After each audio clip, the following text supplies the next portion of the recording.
Hello everyone, welcome to Madhumita's delight. খুব সুন্দর একটা স্ন্যাক্স নিয়ে আজকের রেসিপি নিরামিষ আলুর টিক্কি, যেটা আপনারা উপোসের দিনেও নিরামিষ বানিয়ে খেতে পারেন আর এমনি দিনে জলখাবার হিসাবে দারুণ জমে যাবে। তাহলে শুরু করা যাক। প্রথমে একটা পাত্রে দুটো মাঝারি সাইজের সেদ্ধ আলু নিলাম। তার মধ্যে 1/3 চামচ নুন, 1 চামচ চিনি, 1/3 চামচ ভাজা জিরের গুঁড়ো দিলাম, 1 চামচ চিলি ফ্লেক্স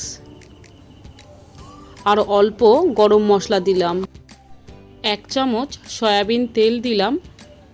এবার সমস্ত মশলার সাথে সেদ্ধ আলুগুলো খুব ভালোভাবে মাখিয়ে নেব।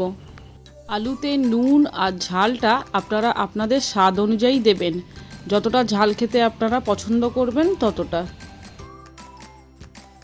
আলু মাখাটা হয়ে গেছে, অল্প কিছু ছোট ঢেলা আছে, তবে এর জন্য টিক্কিগুলো খুব সুন্দর টেস্ট হবে।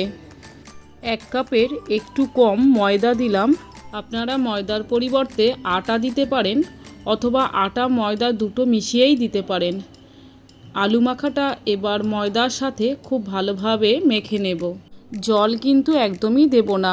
আলুটা ময়দার সাথে মাখাতে মাখাতে খুব ভালোভাবে ময়দাটা মিশে যাবে।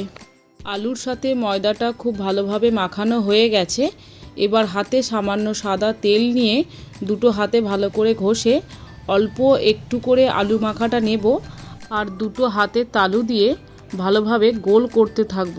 তারপর হাত দিয়ে চাপ দিয়ে চ্যাপটা করে নেব আর চারদিকটা আঙুল দিয়ে সমান করে নেব। আরও একটা বানিয়ে দেখাচ্ছি।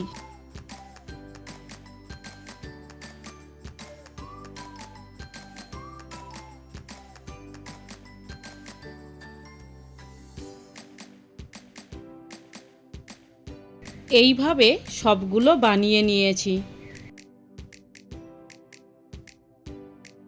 পরবর্তী পর্যায়ে একটা প্যান বসিয়ে তার মধ্যে 4 চামচ সয়াবিন তেল দিয়েছি। তেলটা প্যানের চারিদিকে ভালোভাবে ছড়িয়ে দেব।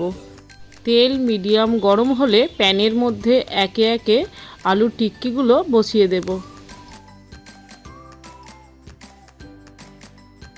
লো টু মিডিয়াম ফ্লেমে এক একটা সাইড 3-4 মিনিট ভেজে নেব। তারপর অন্য সাইডটা উল্টে দেব। অন্য সাইডটাও 3-4 মিনিট ভেজে নেব।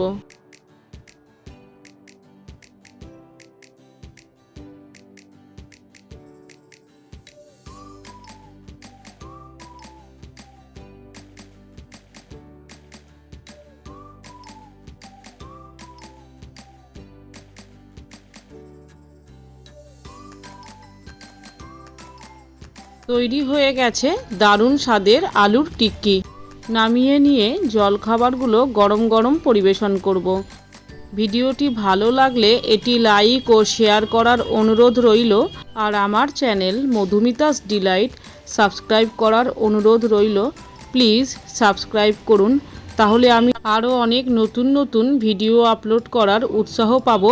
পাশের বেল আইকনটিও প্রেস করুন, তাহলে আমি যখনই কোনো ভিডিও আপলোড করব আপনাদের মধ্যে নোটিফিকেশান পৌঁছে যাবে। আবারও দেখা হবে পরবর্তী কোনো ইন্টারেস্টিং ভিডিওতে।